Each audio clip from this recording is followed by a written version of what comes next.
नमस्कार, हम निकी तिवारी आप सबके आपन चैनल पारंपरिक लोकगीत से अभी आप सबके सुनाते नहीं एगो विवाह के गीत। आप सब गीत सुनी और गीत पसंद आए तो हमारे चैनल के सब्सक्राइब कर लें, बेल आइकन ज़रूर दबाएं ताकि जब भी हम कोनो गीत अपलोड करें तो आप सबके नोटिफिकेशन मिल सके। और आप सब गीत सुनी और कमेंट करके बताएं कि आप सबके गीत कैसन लागल है। बारहो बारिशवा के दुल्हा कवन दुल्हा पढ़न जाले बड़ी दूर, उहाँ से ले अइले हारी लसुगवा हो, पोसे ले हृदया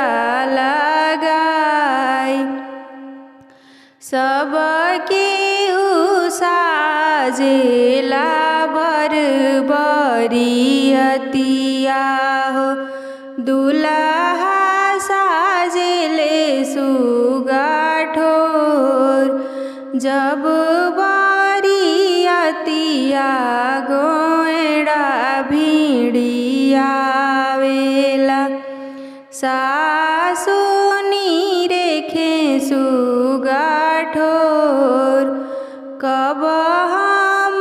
देखब बाग बगीचा हो, कब हम देखब फूलवार, कब हम देखबी शुभवा कवनी शुभवा, जिन देखी हृदया जुड़ास, गोएड़ा में देखबी बाग बगीचा हो, दुआरा पर देखबी फूलवार, कोहबर में देखबी